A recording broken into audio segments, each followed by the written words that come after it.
Lemonada.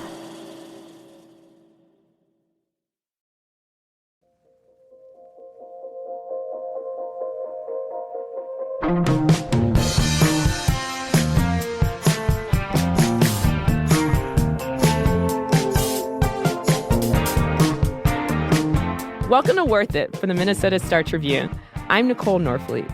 Each week on the show, we share the happenings around Minnesota that we think are worth your time, your attention, and your money.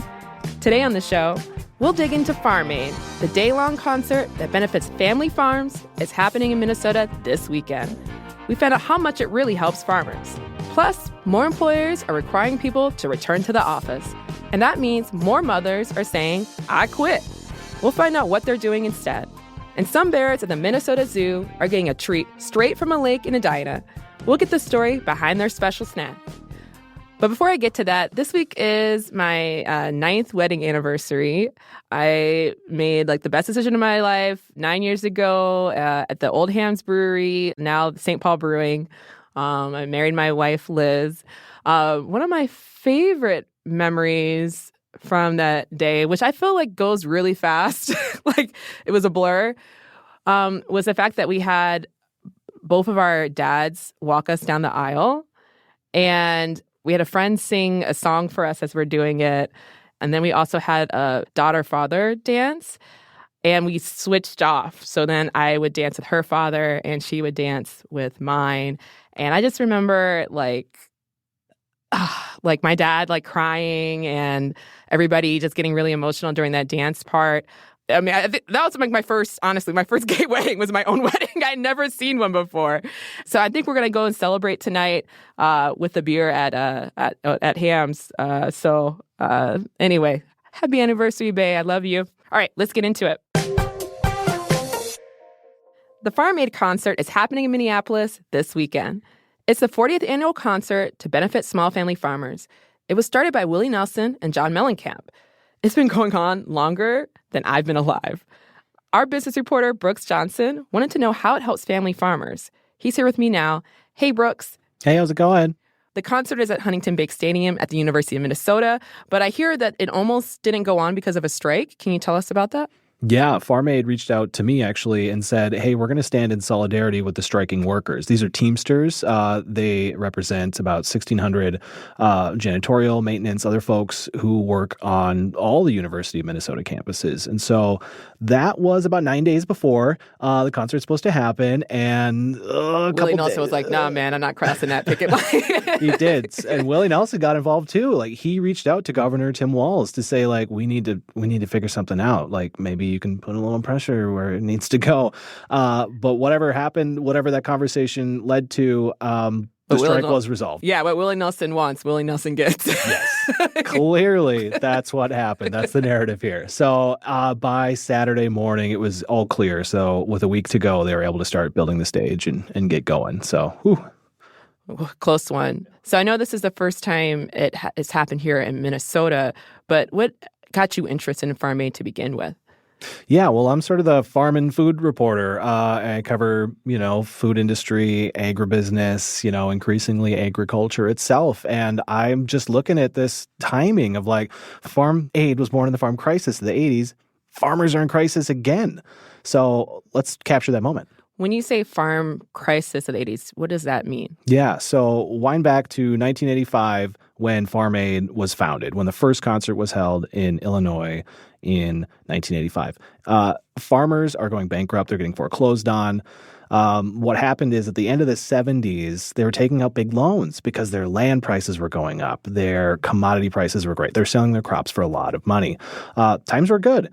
And then times were not so good for many reasons, including a Soviet blockade on grain shipments from the U.S., among other things. Land prices started falling.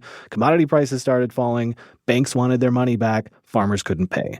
And that was just widespread. That was national. It affected a lot of family farms in Minnesota and beyond. The Midwest was the hardest hit by this, but it really shaped modern agriculture because a lot of these small farms sold to their neighbors. And now we have these very, very big farms that even some of the largest of the 80s are now sort of small today by comparison, hundreds and thousands of acres sometimes. So farms weren't doing so great. So they came up with the idea to throw a concert? I'm just curious, why Farm Aid concert? Essentially, Willie's an activist.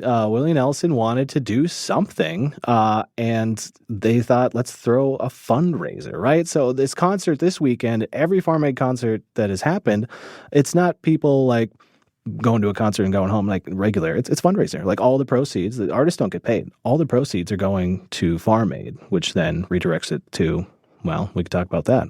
Yes. Tell us how that does get to farmers at the end. Yeah, so millions of dollars are raised every year, and you've got about maybe 10% of the money that Farm Aid raises stays with like administrative costs. All the rest of that money, it ends up in the millions, in addition to other funding they get from other organizations, the government sometimes. All of that money, pretty much like 90% of it goes to programs, other nonprofits, and emergency grants too. So in terms of nonprofits and like, their overhead and stuff, they're just pretty low. And so right now you said that similarly to the 80s, like we're in a crisis right now. What do you think this money can do to kind of help people right now, and why? Yeah, a lot of what needs to happen from folks I've talked to is just farmers need to ask for help. A lot of times, you're a farmer, but you're also a business person. You need to be comfortable talking about money or learn how to get comfortable talking about money because money's tight right now. Similar to the 80s, commodity prices, like the money you get for your crops, it's just bottomed out. We're expected to not make a profit this year on average. Wow. Is that just across, like, it doesn't matter what kind of crops you have? Or? Yeah. Mostly cash crops are the one like corn and soy, which is most of what we grow in Minnesota. You're going to be selling those at a loss currently, or you're going to have to sit on them and put them in a silo until you can move those. And at that point, you're still not getting paid for all this work you did. Couple that with high inflation means your equipment, your inputs, your seeds, your pesticides, fertilizer, everything is way more expensive now. You're getting paid less for what you're doing. It's bad. And so we are seeing bankruptcies on the rise. We're seeing mediation services on the rise. That's where, this sort of the step before a foreclosure. They've spiked, honestly, over the past year. And it's at a place where folks are saying, like, we're feeling kind of eerie. Like, we are seeing some echoes of the farm crisis of the 80s. It's not quite as massive and widespread yet, but we're kind of at the beginning of that. As a farmer, as a local farmer here, you would just have to apply for some of these emergency grants that you're talking about. With Farm Aid being actually here in the state of Minnesota, do Minnesota farmers get like a local, like, hey, we're going to set some money aside just for Minnesota farmers? What Farm Aid does, first of all, call 1-800-FARM-AID. Like, that's the first step, right? And that can, if you do need that emergency cash infusion, they can help you with that. But oftentimes they'll just point you to services that already exist and you may not know about. Some of those are farm advocates, the mediation service. There's the state has sort of this lending service themselves to reorganize your debt. And so it's just a matter, and this is what everyone keeps telling me, like the help is there. You got to raise your hand. You got to pick up the phone. And that's kind of the main takeaway of this story. This is going to be. Have you ever been to a Farm Aid concert? Is this going to be? This will be my first one. No, this weekend I'll be there. I'll be working and I'll be trying to track down, farmers and groups and folks that are there to like sort of have this moment of celebration amid all these problems, right? Like that's part of the concert's appeal too. It's like it's drawing in folks from around the state, around the region to say like, okay, we got this. We can take a breath. We got this. This is the first time Farm Aid has been here in Minnesota. I'm curious, like, why? Like, I would thought that we would have hosted one by now. Yeah, it's interesting that it's taken this long, but, it's going to be a really big bash. It's the 40th annual, Willie's getting up there in age. So, I'm not saying it's ever going to be the last chance to see him because he says he's not going to quit touring anytime soon. But right. Yeah, it's long overdue, and I think that'll make it all the merrier on Saturday. Exciting news. I hear that Minnesota's own Bob Dylan is going to perform this weekend. Yeah, he announced it on Wednesday afternoon. And, there was some speculation that he was going to just show up and play because he was going to be playing with Willie Nelson the night before. So, no, he's just getting out of the way. Yeah, I'm going to be there. And that should excite a lot of fans who weren't already planning to go. I heard that he actually helped inspire Farm Aid. Yeah, that's part of the origin story, was at Live Aid in 1985, that Bob Dylan was on stage saying, like, we should do something like this for farmers, too. And Willie Nelson's like, okay, let's do that. So Willie got together with John Cougar Mellencamp and Neil Young, and in just a few months, they put this first concert together that Amazing. brought 80,000 people together and created a 40-year legacy that continues this weekend. Well, thanks so much, Brooke, for this great reporting. I think you're going to have fun. I can't wait to hear how it went. So have fun with Willie. Awesome. Thank you.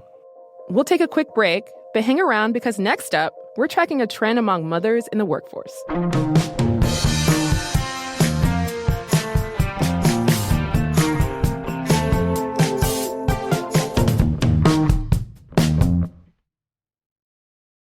If you like Worth It, you should know it's just a tiny taste of all that the Minnesota Star Tribune has to offer. We've got an all-access pass to everything Minnesota, from outdoor adventures to the hottest food spots you've never heard of. From puzzles and games to the best concerts and happenings around the state. It's all here all the time. So subscribe to the Minnesota Star Tribune. It's a great deal.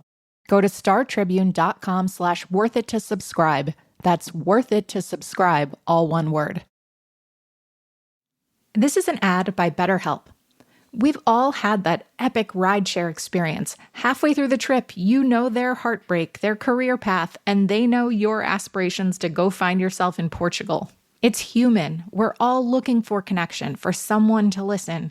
But sometimes the people we spill our hearts to aren't exactly equipped to help us through it. With over a decade of data-backed experience from helping millions of people, BetterHelp matches you with a therapist based on your needs and goals. No asking for recommendations or endless scrolling through listings. Simply answer a few questions online and you'll be matched with a therapist, often in as little as 48 hours. Join over 5 million people worldwide who've trusted BetterHelp for their mental health and well-being. Get a therapist who gets you. Visit BetterHelp.com for 10% off your first month. More employers are requiring workers to ditch their remote work plans and come to the office. Less remote work means less flexibility. And flexibility is key for working moms. So a lot of moms are deciding in-person work just isn't worth it. Reporter Emma Nelson recently looked into the tough decisions many women are facing in this economy, and she joins me now. Hi, Emma. Hello. So let's set the stage for what's happening right now. I know I think we need to back up a few years to the pandemic. Can you tell me what happened back in 2020 when COVID-19 was still having a major impact? Yeah. We had a quick, intense recession right when COVID hit. A lot of people lost their jobs, right? People were furloughed. And that disproportionately affected women because women tend to be in service jobs and others that could not be worked remotely. Like restaurant workers? Okay. Yeah. But then what happened was for women who were able to work from home, that flexibility really made work possible for them in a way that it hadn't maybe before. So a lot of mothers of young children found that they could balance it. It was not an easy balance. Sure. But having some kids throwing a ball around as you're on a Zoom call. Yeah, no, exactly. But it was possible. And so for that group of people who were fortunate enough to be able to continue working during the height of the pandemic, they really continued to do that. And women really drove the labor market recovery that followed. And then when we saw a really hot market in 2022 and 2023, women's workforce participation actually reached an all-time high in the United States. So that means that of women who are able to work, a very high percentage were. And what I thought was interesting what you just said was that we hadn't seen that before, to be able to obviously do your work, be productive, and then also hopefully be a caretaker or have your kids in the background. Was this, when you talk to moms, can you describe kind of how their lives kind of changed? What were some of the benefits from that? Yeah, so I did a story the beginning of last year, January 2024, about this, and I talked to women who were working from home and able to just spend more time with their kids. They just found that being able to, step away for a minute or not having to commute, not losing that time was really valuable. And one thing they did really emphasize was, I'm still working. I'm not goofing around. I'm doing my job. Right. But just not having the time literally away from home made everything a lot easier. Instead of that water cooler talk, you're maybe given a bottle or something, putting Right. somebody down for a nap. But it's still, you're still, I think when I was working at home, I didn't think I got up less, actually, from my desk. I kind of forgot that I was still, I forgot to eat sometimes, No, totally. The day would pass and I'd be like, it's 4 and I'm in my pajamas still. Like, how did this happen to me? But we spent some time with some moms at that point who were doing this and were saying, I'm starting to hear murmurs about getting called back to work and I'm really worried about that. Because they got used to this lifestyle, right? Right. And it was making it possible for them to keep working. And so now, as some large companies are starting to, and also the federal government are calling more people in for work from the office days, what are you hearing from women about kind of the decision making that they have to do now? They're just finding it to be impossible. And I think what's important to note here is that nothing has really changed that significantly from pre-pandemic. I think we had this moment coming out of 2020 where we really got a glimpse of what work could be like. Sure. If it were different, right? If it were more flexible, if it were more geared toward families, especially people with young kids. And now we've really reverted back. So it's not that things are worse than ever. It's that they were better than ever, and now they're not. Well, I do want to bring up a point, though, that yes, we did have to go in the office before, but I do feel like there is at least one factor that's maybe a little bit different. Childcare costs feel like they just continue to, with all the other costs, right? They just continue to climb. And so that now being able to have that flexibility, that can save you thousands of dollars.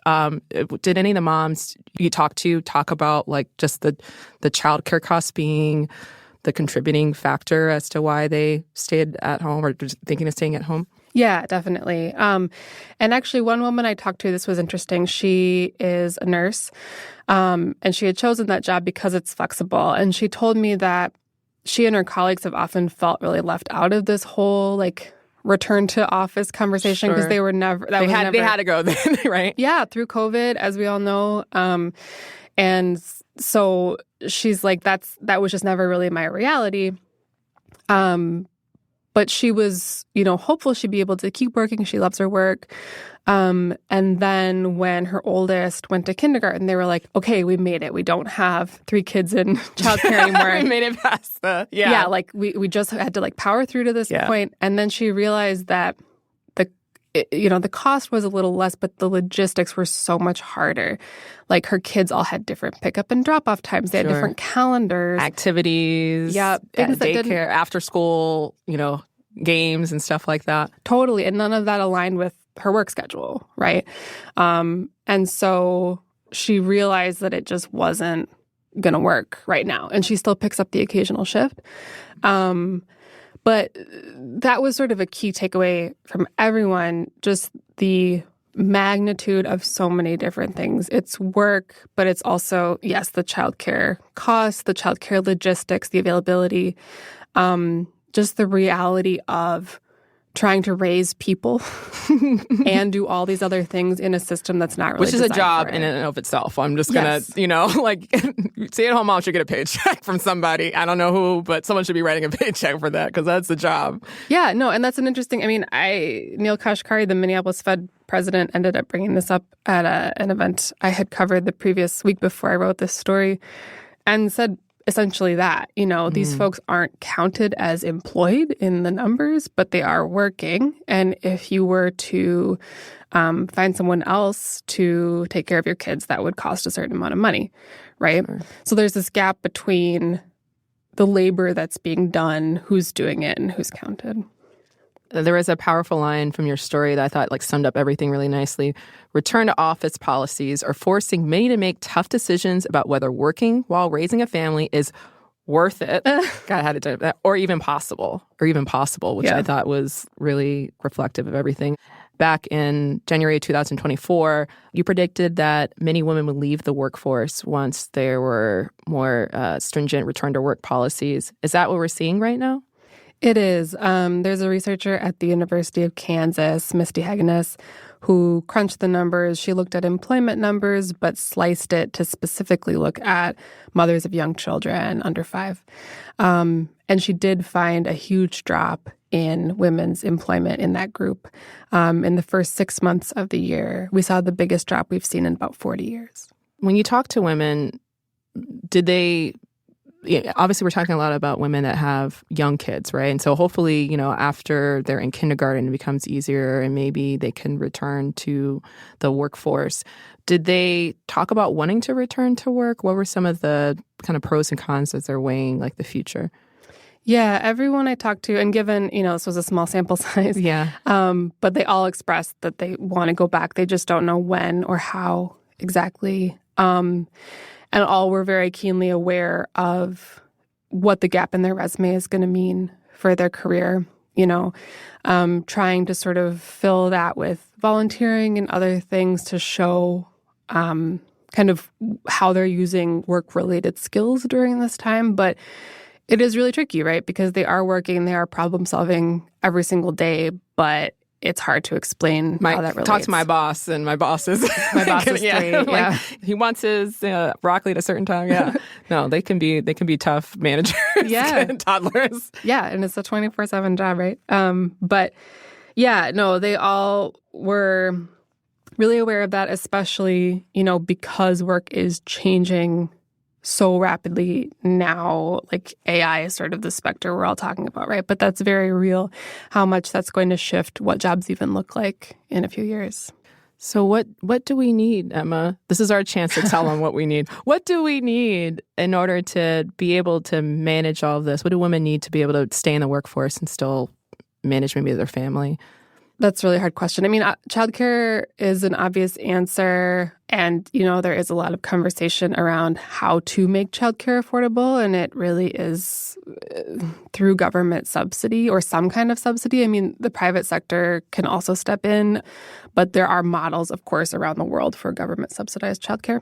And this is happening in the U.S. New Mexico is going to start subsidizing childcare using oil and gas revenue.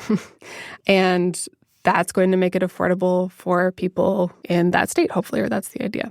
But I think, too, there are larger questions just about the mismatch between how work operates and how pre-K and K through 12 operate. The daily schedule and the calendar year schedule do not align with how work is.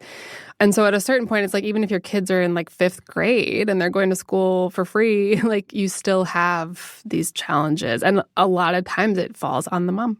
Well, this is a very interesting story. It's something that I'm sure we'll be talking about for years to come. Thanks so much, Emma, for being willing to talk to us about that. Thank you. We'll take a little break here. When we come back, we're hearing about a win-win for a lake in suburban Edina and a pack of brown bears at the Minnesota Zoo.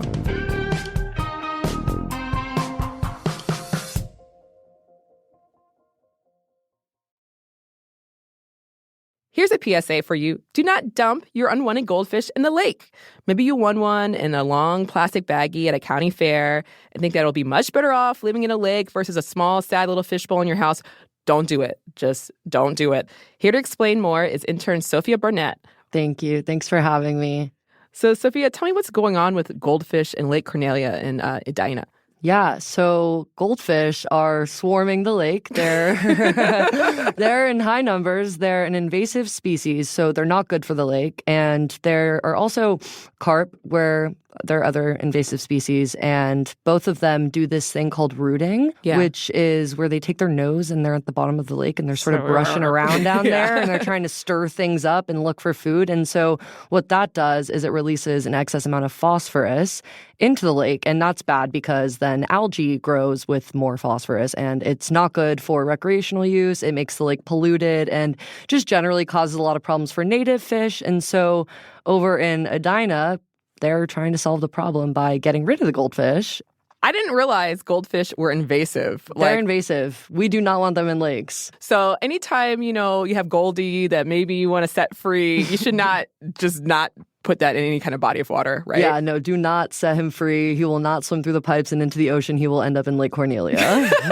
Because actually, goldfish is so crazy is that they grow to the size of whatever their container is. Yeah, no, when people get them, they're like the size of your pointer finger, and then they can grow up to your forearm. And that's not what parents are signing up for when they take their kids to the carnival. No.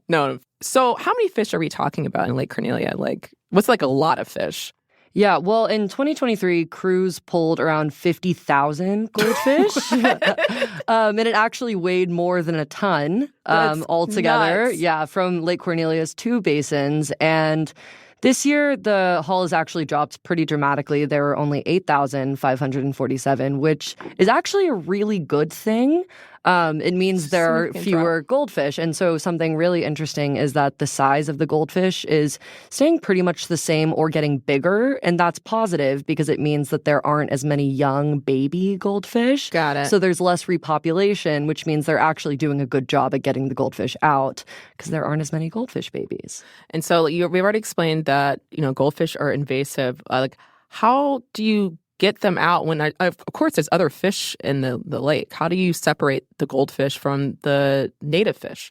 Yeah, so they have nets in the lake, and they bait the nets, and they catch, like you were saying, all sorts of fish that are in there. It could be carp, it could be perch, it could be goldfish. And so when they get the nets pulled in, they sort through all of these slippery, slimy, scaly fish bodies, and the native fish go back into the lake. By hand? Yes, by hand. Okay. The native fish go back into the lake, and then the goldfish are taken out. They're frozen, packed, and they go to the zoo. Okay. So, all right. There's a lot to unpack there. So there's, for one thing, someone has a very interesting summer job of like going and picking fish out of a net and throwing the good ones in and keeping the goldfish. So who actually has this fun job of sorting out the fish? Yeah, so there's a summer intern. His name's Peter. He's a student at Haverford, and he studies environmental science. He's really excited about the opportunity to do something with sustainability, especially he's a lifetime Edina resident. So it was really cool for him to actually get involved in his neighborhood while also doing something that he's passionate about. But he told me that he has to bring 2 changes of clothes because every time he's dealing with the fish, he just is scaly, slimy, and reeks. I mean, the whole office, it's just like you can't even be around him. So he brings another change of clothes for his benefit. Everyone else around him benefits from it too. And yeah, a quirky kid, really, it's got to be a quirky type of person to do this job. And he's hands-on, and he's like really making an impact. Like, how long do you know how long this process takes? Is it throughout the whole summer? So it's sort of, it's in like a cycles. There are phases. So they're going to continue doing it through the fall. But you put the nets out, you bait them, and then once a week you pull them in. And so, yeah, it's not like a one-day turnaround process because you have to wait to accumulate the goldfish. Yeah. And so you said they're being sent to the zoo, like for what?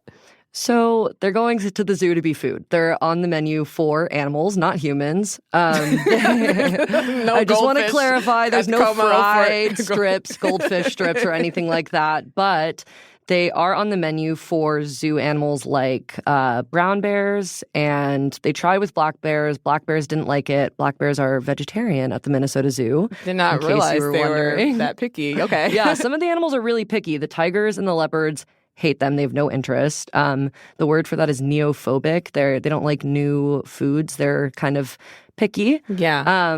And sea lions actually liked them. Brown bears like them best, though. So did they always used to go to the zoo, or is this like where did this idea come from?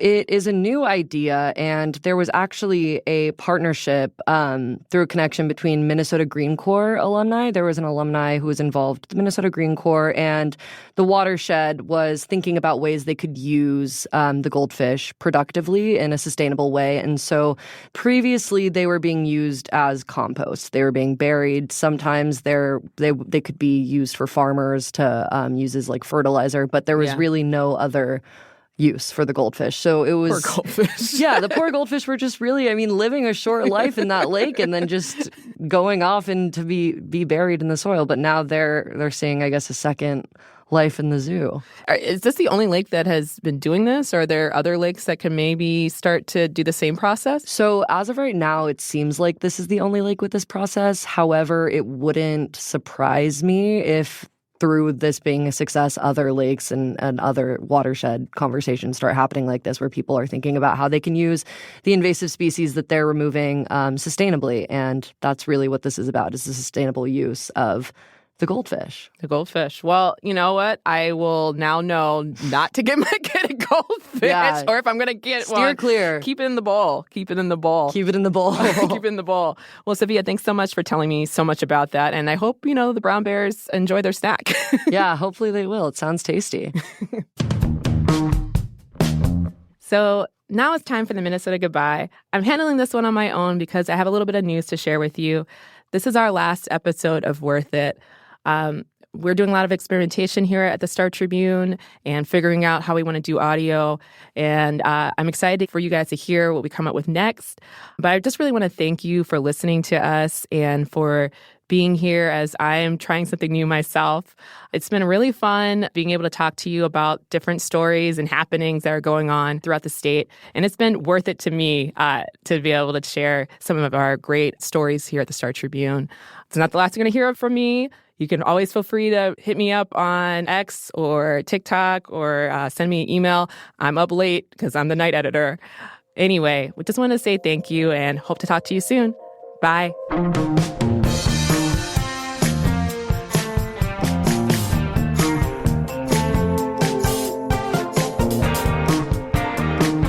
Worth It is a co-production of the Minnesota Star Tribune and Lemonada Media. It's hosted by me, Nicole Norfleet. The production team includes Melissa Townsend, Chrissy Pease, and Tiffany Bowie, with help from Zoe Jackson and Casey Darnell. This series is mixed by Johnny Vince Evans with technical help from Matt Gilmer. Our theme was composed by Dan Malad. Lemonada's Senior Vice President of Weekly Content and Production is Steve Nelson, and the Star Tribune's Director of Audio and Video Initiatives is Jenny Pinkley.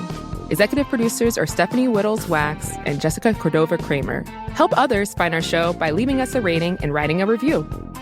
Follow Worth It wherever you get your podcasts or listen ad-free on Amazon Music with your Prime membership. Thanks so much for listening. Catch you next week. Bye.